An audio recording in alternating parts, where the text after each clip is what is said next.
Geek V.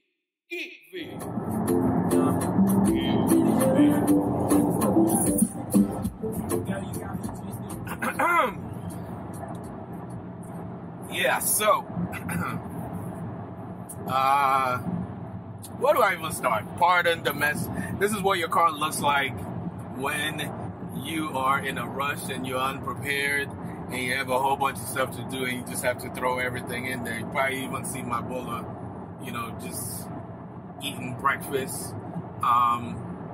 Obviously, well, it might not be obvious because all Tesla Model X's and S's interiors pretty much look the same for the newer models, that is.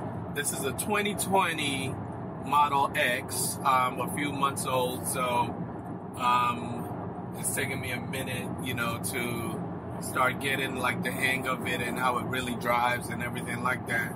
And I must say, this is probably by far the best vehicle I've owned in a minute, and that's coming from, the BMW X5, all the series, the 5 Series, different years, different models, coming from a Range Rover, coming from the Acura MDX, all the kind of vehicles in this category that are not quite full-size SUVs, but the mid-size that offers you all the comfort and luxury.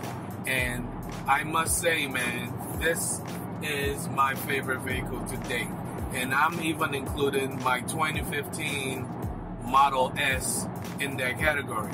While that car is, low to the ground and is fun to drive, that 0 to 60 that quick. Look, she's on the phone. Not paying attention. But when something like that happens, right? When something like that happens, I don't know if you noticed, but, I just recorded that incident on my dash cam and I can view it, later. God forbid, should there be an accident, I just caught that on tape, on camera, and, I can present that for my defense. She was on the phone and drifting into my lane, several horns, and she still wasn't paying attention. That's why, we need to drive safe, guys. So, coming from the Model S, it's low to the ground, but visibility for me, I'm not speaking for everyone else because your experience differs individually. This again goes to those fanboys, people who love product, and anytime you have something negative to say about the product, they take offense, and that is really shocking to me. Anything they like, if your experience, your personal experience differs from theirs, it becomes a problem. And I don't get that. They want your opinion to be the same as theirs. Those are the people that I'm talking to when I'm trying to stress this is my personal experience. So visibility for me in the Model S was not so great. It's all right when the weather is clear, but when it's raining at night, I tend to be extra attentive because I get really nervous because I can't see too well. But coming up in this and sitting higher, having that higher stance, my visibility is beautiful. I've been in some crazy downpour, and I was very, very happy to be behind the wheels in this vehicle because it was just behind the wheel in this vehicle because it was just great. So, what does this have to offer that the Model S doesn't? Again, the higher stance, of course, and then you guys know about the doors. You can't see. There are so many crazy. Look at that. You can't. The door, the wow factor. I love. One of my favorite things about this vehicle are the automatic doors. You can have them automatically present, or you can hit your button, the remote, to have them present or present. When I say present, I mean they open up. Or you can push on the door panel because there's no handle for you to pull on really. It's a capacitive touch handle, so to speak, that you push on to activate the door presentation, so to speak. So yeah, but in terms of, you know, everything else that Tesla has to offer, the autopilot is there. This comes with, you know, autopilot. I don't have the full navigation, nor do I have the newly introduced enhanced autopilot. I might get that. I might get an addition because I feel like that's more reasonable than the $8,000 Tesla's requesting for you to kind of beta test their software, because that's really what we're doing. You know, every Tesla owner is a beta tester because Tesla has access to the software that, you know, to the data that the car is learning from. They have this machine learning. They're learning your roads. The cars are getting smarter, and we are paying for that.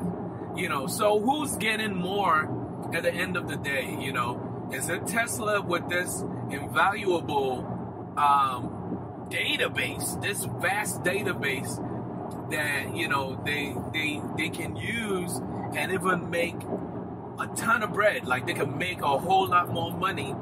And here we are paying $8,000 for navigation that you can't fully trust. Because if I take my hand off this wheel right now, in a few seconds, I will be prompted to place my hands back on the wheel, because even the software knows that it is not perfect. It is still learning. It's in beta. So, I'm paying for even navigate on autopilot, summon. Why? Look at that. Look at that. Oh my goodness. Navigate on autopilot. Summon. You guys have seen, maybe you have, there are tons of videos of people demonstrating the enhanced summon on YouTube. The videos are everywhere. It's a scary experience. It's a scary thing to watch because it is slow. It looks like you have a toddler driving a vehicle, and some people have even crashed their vehicles trying to pretty much show off their summoning ability. So that's not perfect either. It's in beta. You are providing Tesla with this database, and Tesla's asking for $8,000 for the opportunity for them to learn from you, for them to take from you. And it's pretty. So my 2015 Model S had the enhanced autopilot, and summon came with it, but it was the basic pull into the garage if it's a tight space, pull out of a tight space kind of stuff, and it was very convenient. And you know, I missed that with this, so I might get the new enhanced autopilot that Tesla is offering. So you get the highway navigation, the navigate with autopilot, but you don't get the street light and whatever else they termed it. But otherwise, this is. Oh, and I have the 22-inch wheels. I don't know the brand. I might throw it in and edit or whatever. And I was nervous about getting those, but I got them, you know, with a deal, about $3,500 off those wheels. And I was nervous about the driving comfort, the rideability, but because of the adaptive, what is it? Let me go to suspension.